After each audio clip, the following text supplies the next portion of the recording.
नमस्कार, किसान समाचार में आप सभी का स्वागत है। सबसे पहले मुख्य समाचार। केंद्रीय कृषि मंत्री अर्जुन मुंडा ने झारखंड के रायडी में किसान समूह से किया संवाद। भारत सरकार की कृषि संबंधी योजनाओं के बारे में दी जानकारी। किसानों से किया ऑर्गेनिक खेती और बहुफसली उन्नत खेती करने का आह्वान।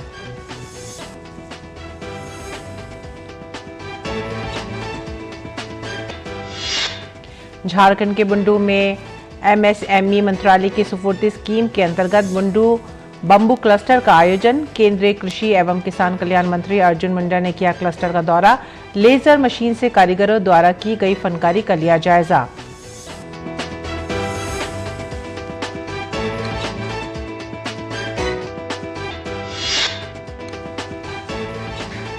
मेघालय में 5 से 13 अप्रैल तक होगा स्ट्रॉबेरी महोत्सव का आयोजन। राज्य का परिवहन, कृषि और किसान कल्याण विभाग साझा रूप से आयोजित करेगा कार्यक्रम। किसानों को स्ट्रॉबेरी की बागवानी के लिए किया जाएगा प्रोत्साहित।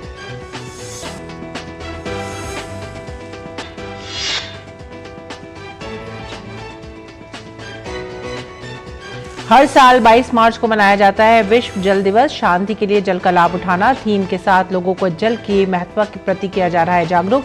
सभी को मिले सुरक्षित एवं स्वच्छ पेयजल इस दिन का उद्देश्य। मुख्य समाचार के बाद खबरें विस्तार से। केंद्रीय कृषि एवं किसान कल्याण मंत्री अर्जुन मुंडा ने गुरुवार को तमाड़ विधानसभा के रायडी में किसान समूह से संवाद किया। इस दौरान केंद्रीय मंत्री ने किसानों को भारत सरकार की कृषि संबंधी योजनाओं के बारे में जानकारी दी। अर्जुन मुंडा ने कहा कि मैंने इस क्षेत्र के अन्नदाता किसान भाइयों से ऑर्गेनिक खेती और बहुफसली उन्नत खेती करने का आह्वान किया है। ऑर्गेनिक या जैविक खेती कृषि की वह विधि है जो संक्षेपित उर्वरकों एवं संक्षेपित कीटनाशकों के अप्रयोग या न्यूनतम प्रयोग पर आधारित है तथा जो भूमि की उर्वरता शक्ति को बनाए रखने के लिए फसल चक्र, हरी खाद, कंपोस्ट आदि का प्रयोग करती है। सन 1990 के बाद से विश्व में जैविक उत्पादों का बाजार काफी बढ़ गया है। गुरुवार को केंद्रीय कृषि एवं किसान कल्याण मंत्री अर्जुन मुंडा ने झारखंड के बुंडू का दौरा किया। यहां एमएसएमई मंत्रालय की सुपुर्दी स्कीम के अंतर्गत बुंडू बम्बू क्लस्टर का आयोजन भी किया गया था। इसी दौरान केंद्रीय मंत्री ने शिल्पकारों से मुलाकात की, जहां बांस के पोल्स को स्कीम के अंतर्गत प्रदत्त आधुनिक मशीन के उपयोग तथा हाथ से बांस शिल्पकारों द्वारा विभिन्न उत्पादों को तैयार किया जा रहा था।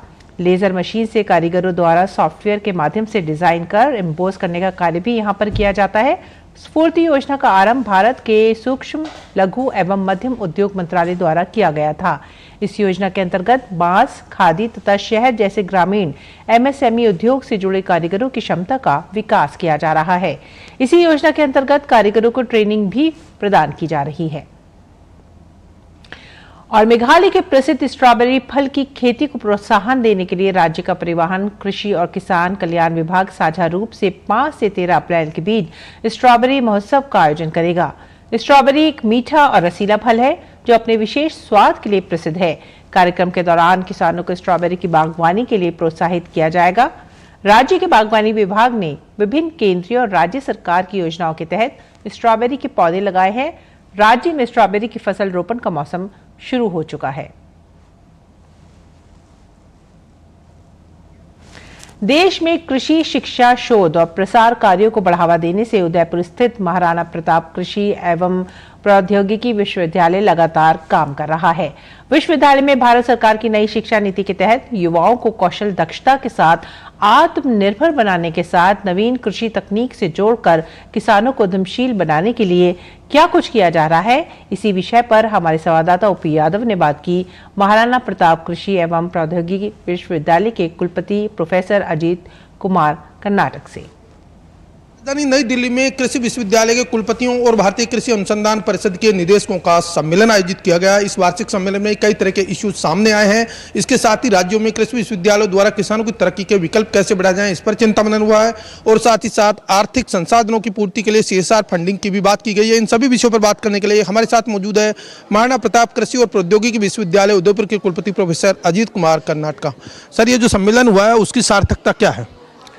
इस पूरे सम्मेलन की सार्थकता ये है कि ये सम्मेलन हमारे जो कृषि वैज्ञानिक हैं, जो कृषि के पढ़ने वाले विद्यार्थी हैं और जो जो हमारे किसान हैं उन सब के आर्थिक उन्नयन के लिए, सामाजिक उन्नयन के लिए, विद्यार्थियों के एकेडमिक उन्नयन के लिए ये एक मील का पत्थर साबित होगा। इसमें जो मुख्य आकर्षण इसमें है वो ये है कि किस तरह से आप स्किल डेवलपमेंट छात्रों में करते हैं और किस तरह से आप उनको अपॉर्चुनिटी देते हैं कि वो अन्य विधाओं में भी अपने को महारत हासिल कर सकें और किस तरह से वो अलग अलग जो हमारे कोर्सेज हैं, जैसे कि एक साइंस का स्टूडेंट है वो आर्ट का भी कोर्स ले सकता है और किस तरह से वो एकेडमिक क्रेडिट बैंक से जो है ACB के थ्रू उसके अकाउंट में ट्रांसफ़र हो जाए। तो ये इस तरह की सारी बातें चल रही हैं। साथ में ये बात चल रही है कि कृषि को किस तरह से परिवर्तित करें, किस तरह से हम लोग विविधीकरण करें कृषि का, किस तरह से हम लोग मशरूम उगा करके किसानों की आय को बढ़ाएं, कैसे हम बी कीपिंग करें, कैसे हम गोटरी करें, कैसे हम बैकयार्ड पोल्ट्री करें, कैसे हम सब्जियों के उत्पादन पर ध्यान दें, कैसे हम प्लास्टिक कल्चर का प्रयोग करें पूरे एग्रीकल्चर में, जिससे कि वीड्स को कंट्रोल किया जा सके और किस तरह से हम जहाँ खेती में पानी की दिक्कत है, जैसे राजस्थान में है पानी की बहुत दिक्कत है, तो वहाँ पर किन फसलों की हम खेती करें। तो आप लोगों को सबको पता है कि पिछला जो साल था वो मिलेट वर्ष के रूप में मनाया गया और मिलेट्स को बहुत कम पानी की ज़रूरत पड़ती है और हम लोग कहते हैं ये क्लाइमेट रेजिलेंट क्रॉप है। राजस्थान में जो दक्षिणी साउथ की राजस्थान है, दक्षिणी राजस्थान है, वहाँ पानी की उतनी कमी नहीं है जितना राजस्थान में पानी की कमी आप समझते हैं। जैसे उदयपुर में पानी की कोई कमी नहीं है, या बांसवाड़ा की तरफ आप जाएंगे तो वहाँ पानी की कोई कमी नहीं है, या डूंगरपुर की तरफ जाएंगे तो वहाँ पानी की कोई कमी नहीं है। तो वहाँ पर सारी व्यवस्था पानी की है। तो वहाँ पर अन्य जो फसल हैं, विशेष रूप से जो फल हैं, और बांसवाड़ा का आम तो जग प्रसिद्ध है। और इसी तरीके से बांसवाड़ा में आप जानकर ताजुब आपको होगा कि मक्के की 3 फसलें लेते हैं।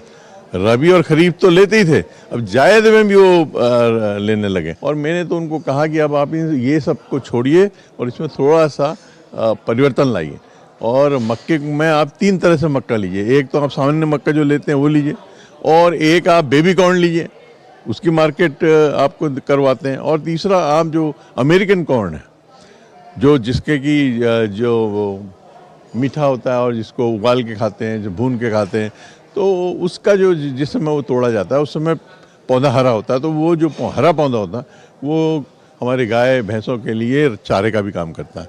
और साथ में मैंने उनको ये कहा कि आप पॉपकॉर्न के लिए जो मक्का प्रयोग होती है उसका भी उत्पादन करें, और वो सीधे पूरा का पूरा भुट्टा बिक जाता है। उसके लिए आपको दाने निकालने की ज़रूरत नहीं है। और हम लोगों ने दाने निकालने की भी एक मशीन तैयार की है। रिन्यूएबल एनर्जी के क्षेत्र में हमारा महाराणा प्रताप कृषि एवं प्रौद्योगिकी विश्वविद्यालय ने आशातीत काम किया है। हम लोगों ने धान की पराली से बायोचार बनाया है जो कार्बन को बढ़ाता है, और अब इसे पायरोलिसिस करके इस विधा को हमने पेटेंट भी किया और इसकी मशीन भी बनाई है। इस तरह से हमने 1 वर्ष में 13 पेटेंट किए हैं। तो ये थे महाराणा प्रताप कृषि और प्रौद्योगिकी विश्वविद्यालय उदयपुर के कुलपति प्रोफेसर अजीत कुमार कर्नाटका, जिनका मानना है कि ICAR के वाइस चांसलर और निदेशकों की जो सम्मेलन हुआ है उसमें एक और जहाँ कृषि में एजुकेशनल स्किल और एक्सपीरियंशियल लर्निंग को बढ़ावा दिया जा रहा है, वहीं दूसरी ओर विश्वविद्यालय द्वारा कृषि क्षेत्र में उन्नयन कर किसानों की आर्थिक तरक्की के विकल्प भी बढ़ाए जा रहे हैं। मेरे सगी कैमरामैन अजय कुमार के साथ में OP Yadav, DD news, Delhi. और बेंगलुरु में पानी के संकट को देखते हुए जल आपूर्ति और सीवरेज बोर्ड ने एक बड़ा फैसला लिया है। विभाग ने शहर के 5 स्टार होटलों और रिजॉर्ट में होली समारोह के दौरान रेन डांस और वाटर पूल होली पर प्रतिबंध लगा दिया है। इस आदेश का उल्लंघन करने पर बोर्ड ने न केवल 5,000 रुपये का जुर्माना लगाने का ऐलान किया है, बल्कि जल ऑडिट भी करने का ऐलान किया और ऐसे प्रतिष्ठानों को पानी की आपूर्ति कम कर दी जाएगी। बोर्ड ने लोगों को पानी बचाने के उपाय के रूप में एरेटर का अनिवार्य रूप से उपयोग करने का भी सुझाव दिया है। बेंगलुरु जल आपूर्ति और सीवरेज बोर्ड के अध्यक्ष राम प्रसाद मनोहर ने दूरदर्शन से बात करते हुए आश्वासन दिया है कि जल संकट 2 सप्ताह में खत्म हो जाएगा। बात करते हैं जल मंडली के चेयरमैन राम प्रसाद मनोहर जी से। आपने होली को लेकर भी कुछ लोगों को एडवाइस किया है कर्नाटक में, क्या एडवाइस? नहीं, होली तो बहुत इम्पोर्टेंट फेस्टिवल है हमारा इंडिया में, वो रिलीजियस फेस्टिवल है, वो हम मानता हूँ।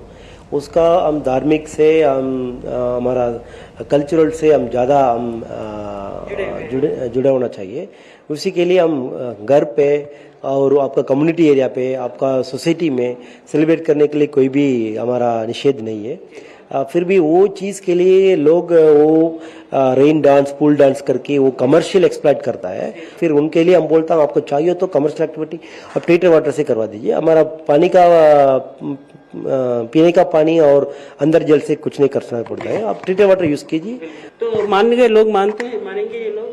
बिल्कुल मानना पड़ता है, क्योंकि अभी सिचुएशन यही है। हमारा पानी का पीने का पानी है, वो हर ड्रॉप बहुत जरूरी है। उस पर कोई फाइन लगेगा अगर पकड़े गए लोग पानी इस्तेमाल कर रहे हैं? उसका वजन से पानी वेस्ट किया तो उनको हम 5000 रुपीज फाइन डाल सकता है। सेकंड चीज़ है, उनके लिए हम वाटर ऑडिट करेंगे, क्योंकि कोई भी आदमी है आज का संदर्भ में वेस्ट कर रहा है, मतलब उनके पास ज़्यादा पानी है, वो बोरवेल भी हो और कावेरी वाटर भी हो, वो पानी का हम थोड़ा कट करना पड़ता है। इसी कारण से थोड़ा हम कठिन मैसेज उनको डालना पड़ता है, ऐसी का कारण नहीं करना पड़ता है। तो सिचुएशन कब तक इम्प्रूव होगा? जुलाई के महीने तक आपने आश्वासन दिया। मैं क्या कर रहा हूँ, अभी आजकल सिचुएशन स्टेबलाइज हो गया, क्योंकि आप भी चेक कर सकते हैं, रियलिटी चेक कर सकते हैं। कुछ एरिया में थोड़ा आपका बेंगलुरु मानते हैं वो एक अप एंड डाउन एरिया है, तो अप एरिया में प्रेशर नहीं रहेगा, उनको थोड़ा दिक्कत होता है, उनको हम टैंकर में डिस्ट्रीब्यूट करता हूँ। 110 विलेजेस में क्या हो रहा है, वो बोरवेल का ऊपर बड़ा बड़ा अपार्टमेंट है, उनको दिक्कत है, उनके लिए हम ज़्यादा का पानी हम हमारा सोर्स से हम देता रहता हूँ, इसी कारण से थोड़ा कम हो गया। फिर भी और 15 दिन से 1 महीने के अंदर पूरा सिचुएशन अच्छा हो सकता है। कैमरामैन मुनी कृष्णा के साथ आयशा खानम, डीडी न्यूज़, बैंगलोर। भारत आस्थावान लोगों का देश है और यहाँ मानिए कई आस्थाओं में एक पवित्र नदियों में स्नान भी है। कुछ समय पहले तक भारत की पवित्रतम और धार्मिक रूप से महत्वपूर्ण शिप्रा नदी का दूषित और गंदा पानी श्रद्धालुओं को निराश कर रहा था। ज्यादातर मौकों पर नदी में पानी की कीचड़ युक्त या गंदगी से भरा होना निराशाजनक था। शिप्रा का स्वच्छ और प्रवाहमान के लिए उसकी 8 सहायक नदियों को पुनर्जीवित करने के लिए स्थानीय लोगों ने मदद के लिए हाथ आगे बढ़ाए हैं और स्वेच्छा से अपनी जमीन छोड़ दी है और श्रमदान दे रहे हैं, जिसके सकारात्मक परिणाम भी सामने आ रहे हैं।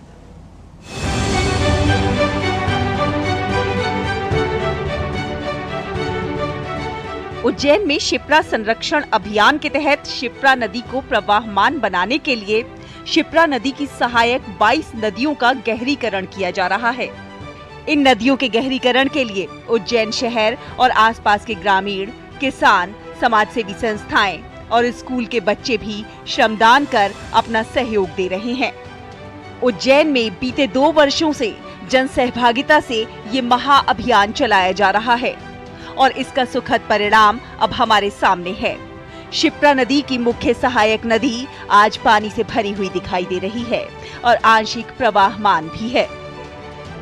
शिप्रा फिर से प्रवाहमान हो, इसके लिए उसकी सहायक नदियों को पुनर्जीवित करने का अभियान विगत 2 वर्षों चलाया जा रहा है। अभी हम जिस स्थान पर खड़े हुए हैं, ये माँ चंद्रभागा नदी है, जो शिप्रा की सहायक नदी है, जिस पर विगत 2 सालों से यहाँ काम किया गया जन सहयोग से आसपास के किसानों को लेकर, और इसके बहुत ही सुखद परिणाम हमारे सामने हैं। शिप्रा नदी को सतत प्रवाहमान बनाने के लिए इसमें मिलने वाली 22 सहायक नदियों को चिन्हित किया गया है। इनका गहरीकरण किया जा रहा है। पानी को रोकने के लिए छोटे छोटे स्टॉप, डैम और अन्य जल संरचनाएं और पौधारोपण जैसे उपाय किए जा रहे हैं। पंडित अटल बिहारी वाजपेयी पूर्व प्रधानमंत्री, उन्होंने सारी नदियों को जोड़ने का जो अति महत्वाकांक्षी उनकी जो योजना थी, उस योजना के आधार पे ही शिप्रा के पुनः प्रवाहमान बनाने का जो ये कार्यक्रम है चलाया गया। पिछले 2 वर्षों से इस कार्यक्रम को चलाया जा रहा है शिप्रा संवर्धन एवं संरक्षण अभियान के तहत। शिप्रा मोक्षदायिनी है। यहाँ पर हर वर्ष सिंहस्थ का आयोजन होता है। महाकाल मंदिर और महाकाल लोक के कारण हजारों लाखों श्रद्धालु नियमित रूप से यहाँ आते हैं। उनको साफ और स्वच्छ पानी मिले और शिप्रा फिर से प्रवाहमान हो, इसके लिए उसकी सहायक नदियों को पुनर्जीवित करना बहुत जरूरी है। अगर ये अभियान इसी तरह चलता रहा तो आने वाले 4-5 साल में शिप्रा पानी से लबालब भरी होगी। निश्चित रूप से कोई एक व्यक्ति या कोई एक संस्था ये काम नहीं कर सकती। इसके लिए बड़ी संख्या में जन भागीदारी देखने को मिली है और इस जनभागीदारी ने इसे एक अभियान का रूप दे दिया है। इस अभियान से आसपास रहने वाले सभी लोग जुड़े हैं। हजारों की संख्या में किसान जिनके खेत हैं, उन्होंने सहयोग किया है। शहरी क्षेत्र की स्वयंसेवी संस्थाओं ने सहयोग किया और सबके सामूहिक प्रयासों का नतीजा सकारात्मक सामने आ रहा है। ये जल संरक्षण का एक आदर्श उदाहरण है जो आज हम सबके सामने है। आसपास के किसानों को सिंचाई के साधन बढ़े हैं, कुओं का वाटर लेवल बढ़ा है, ट्यूबवेल का वाटर लेवल बढ़ा है और किसानों की उत्पादन क्षमता बढ़ी है, जिससे किसानों की आय में वृद्धि हुई है। लगातार 2 वर्षों से ये कार्य चल रहा है। दोनों किनारों पर पौधारोपण भी किया जा रहा है। पिछले 2 वर्षों में लगभग 10,000 लोगों ने यहाँ पर स्वेच्छा से श्रमदान किया है। गुड न्यूज जज्बा इंडिया के लिए उज्जैन से ब्यूरो रिपोर्ट, डीडी न्यूज। हर साल 22 मार्च को वैश्विक स्तर पर जल दिवस मनाया जाता है और इस दिन को मनाने की शुरुआत 1993 में हुई थी। वर्ष 1992 में ब्राजील के रियो डी जेनेरियो में पर्यावरण और विकास के मुद्दे पर संयुक्त राष्ट्र ने एक सम्मेलन का आयोजन किया था और उसी दिन विश्व जल दिवस मनाने की पहल की गई। तब से हर साल 22 मार्च को विश्व जल दिवस मनाया जाने लगा। वहीं वर्ष 2010 में संयुक्त राष्ट्र में सुरक्षित स्वच्छ पेयजल एवं स्वच्छता के अधिकार को मानव अधिकार के रूप में मान्यता दी गई। प्रतिवर्ष जल दिवस की एक खास थीम निर्धारित की जाती है। इस वर्ष विश्व जल दिवस 2024 की थीम शांति के लिए जल का लाभ उठाना है। और आइए अब जान लेते हैं मंडी भाव।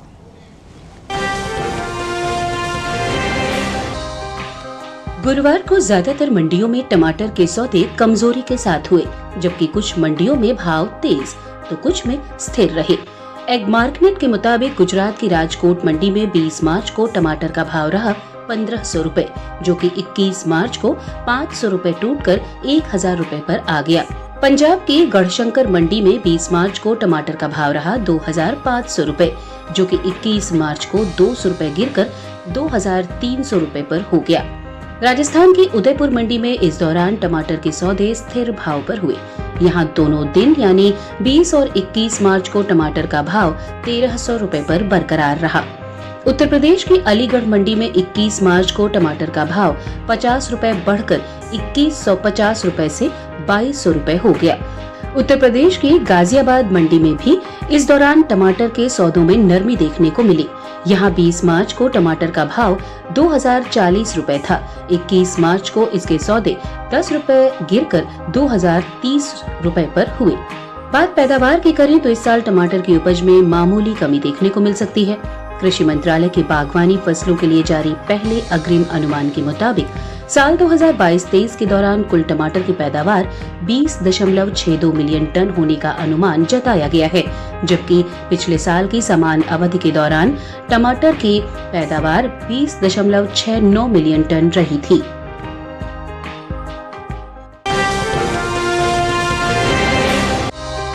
आवक पर नजर डालें तो कृषि उपज मंडियों में इन दिनों सरसों की आवक सामान्य है।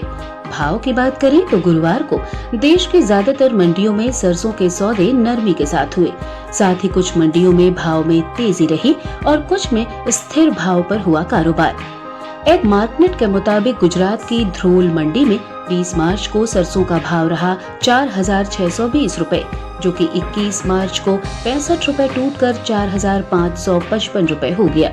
इसी तरह गुजरात की राजकोट मंडी में भी सरसों के भाव में गिरावट दर्ज की गई। यहाँ 20 मार्च को इसका भाव रहा 4625 रुपए, जो कि 21 मार्च को 25 रुपए लुढ़ककर 4600 रुपए पर आ गया।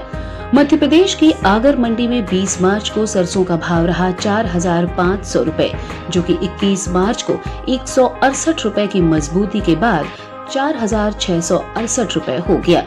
वहीं राजस्थान की विजयनगर मंडी में इस दौरान सरसों के सौदे स्थिर भाव पर हुए। यहाँ दोनों दिन यानी 20 और 21 मार्च को सरसों का भाव 4550 रुपए पर टिका रहा। वहीं उत्तर प्रदेश की गाजियाबाद मंडी में 20 मार्च को सरसों का भाव रहा 5470 रुपए, जो कि 21 मार्च को 10 रुपए की नरमी के बाद 5460 रुपए हो गया। हाल ही में केंद्र सरकार ने विपणन सीजन 2024-25 के लिए रबी फसलों के न्यूनतम समर्थन मूल्य में बढ़ोतरी की है, जिसमें रबी सरसों भी शामिल है। रबी सरसों की MSP साल 2023-24 में 5,450 रुपए प्रति क्विंटल थी, जिसे साल 2024-25 के लिए 200 रुपए बढ़ाकर 5,650 रुपए प्रति क्विंटल तय किया गया है। वहीं बात सरसों की पैदावार की करें तो इस साल तिलहनी फसलों में शामिल सरसों की पैदावार बीते साल के लगभग बराबर देखने को मिल सकती है। हाल ही में जारी कृषि मंत्रालय के दूसरे अग्रिम अनुमान के मुताबिक देश में घरेलू स्तर पर साल 2023-24 के दौरान 126.96 लाख मीट्रिक टन सरसों पैदा होने का अनुमान है। वहीं पिछले साल की समान अवधि के दौरान सरसों की उपज लगभग इतनी ही थी।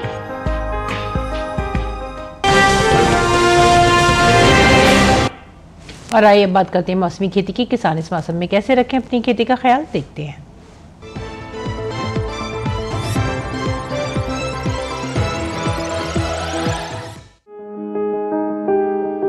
उत्तर प्रदेश में गेहूं के खेतों को खरपतवार से मुक्त रखें। उत्तर प्रदेश के किसान इस समय मक्का की विभिन्न किस्मों की बुवाई कर ले। यहाँ काबुली चने की खेती कर रहे किसान इनकी समय पर सिंचाई करें। उत्तर प्रदेश में ही प्याज को बैंगनी धब्बा रोग के प्रकोप से बचाने के लिए जरूरी कीटनाशक छिड़क लें। यहाँ टमाटर और मिर्च में झुलसा रोग के नियंत्रण के लिए जरूरी दवाओं का छिड़काव भी कर लें। उत्तर प्रदेश में आम को मक्खी के प्रकोप से बचाने के लिए इमिडाक्लोप्रिड छिड़क लें। उत्तर प्रदेश में आलू की पकी फसल की खुदाई कर लें और इसे अच्छे से भंडारित भी कर लें। यहाँ मटर में खस्ता फफूंदी के नियंत्रण के लिए दवाओं का स्प्रे कर लें। उत्तर प्रदेश में इस मौसम में मूंग और उड़द की बुवाई की जा सकती है।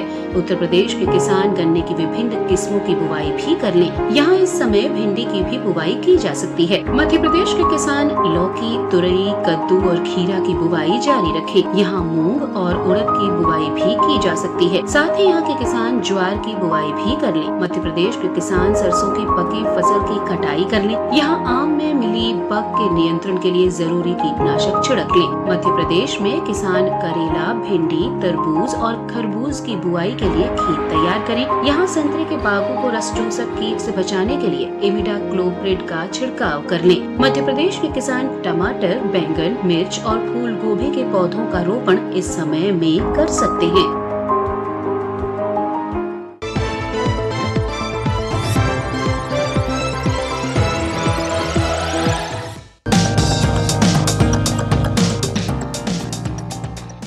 ये समय करेले की बुआई के लिए काफी बेहतर है। करेले की बुआई के लिए 1 हेक्टेयर के लिए 5 से 6 किलो बीज पर्याप्त है। बुआई करते समय ध्यान रखें कि पंक्ति से पंक्ति की दूरी 120 सेंटीमीटर और पौध से पौध की दूरी 60 सेंटीमीटर रखें। किसान करेले की कई किस्मों की बुआई कर सकते हैं, जैसे पूसा विशेष करेले की इस किस्म की बुआई उत्तरी भारत के मैदानी क्षेत्रों, खासकर हरियाणा और दिल्ली में की जा सकती है। इस किस्म की 1 हेक्टेयर में 150 क्विंटल तक पैदावार ले सकते हैं। इसका फल मोटा, मध्यम लंबाई वाला और चमकदार व हरा होता है। इसके अलावा पूसा औषधि सिलेक्शन 1 किस्म भी लगाई जा सकती है। ये किस्म राजस्थान, गुजरात, हरियाणा और दिल्ली में लगाने के लिए उपयुक्त है। 1 हेक्टेयर में 198 क्विंटल पैदावार ली जा सकती है। इसका फल हल्के हरे रंग का और मध्यम लंबाई वाला होता है। किसान करेले की पूसा हाइब्रिड 1 की बुआई भी कर सकते हैं। उत्तरी भारत के मैदानी इलाकों में इसकी बुआई की जा सकती है। 1 हेक्टेयर में 200 क्विंटल तक की पैदावार ली जा सकती है। इसका फल मध्यम लंबाई और मध्यम मोटाई वाला होता है। इनके अलावा किसान पूसा हाइब्रिड 2 की भी बुआई कर सकते हैं। 1 हेक्टेयर में 180 क्विंटल तक फसल ली जा सकती है। इसका फल गहरा हरा, मध्यम लंबाई और मध्यम मोटाई वाला होता है। अगर सिंचाई की बात करें तो करेले की फसल में गर्मी के मौसम में 5 से 6 दिनों के अंतराल पर सिंचाई करें। फसल में खरपतवार नियंत्रण के लिए समय समय पर निराई गुड़ाई करें। करेले की फसल में फल मक्खी के हमले की आशंका बनी रहती है। ऐसे में उचित दवा का छिड़काव विशेषज्ञों की सलाह से कीट प्रभावित जगह पर ही करें।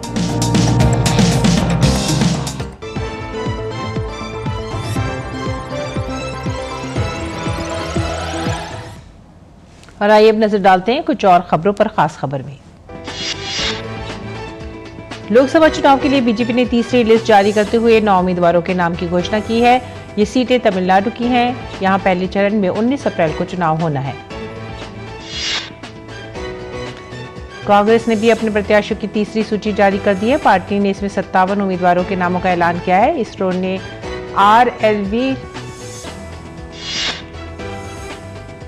ने आरएलवी लैंडिंग प्रयोग में एक और सफलता प्राप्त की है। इसरो के स्वदेशी स्पेस शटल को कर्नाटक के डिफेंस एयर स्पेस में लॉन्च किया गया। पैसे लेकर प्रश्न पूछने के मामले में सीबीआई ने महुआ मोइत्रा के खिलाफ एफआईआर दर्ज की है। लोकपाल ने महुआ मोइत्रा के खिलाफ पैसे लेकर प्रश्न पूछने के मामले में सीबीआई से जांच के आदेश दिए हैं। नई दिल्ली के एम्स में पहली बार 2 किडनी को एक साथ ट्रांसप्लांट किया गया है। 78 साल की एक ब्रेन डेड महिला की दोनों किडनी 51 साल की एक अन्य महिला में ट्रांसप्लांट की गई हैं। भारत सरकार ने हिंसा प्रभावित हैती में फंसे भारतीयों को निकालने के लिए ऑपरेशन इंद्रावती शुरू कर दिया है। इस ऑपरेशन के तहत गुरुवार को 12 भारतीयों को हैती से सुरक्षित निकाला गया। बिहार के सुपौल में निर्माणाधीन पुल का स्लैब गिरा। करीब 30 मजदूर मलबे में फंसे हैं। राहत और बचाव कार्य युद्ध स्तर पर जारी। इसके साथ ही आप हमारी पूरी टीम को दीजिए आज्ञा। नमस्कार।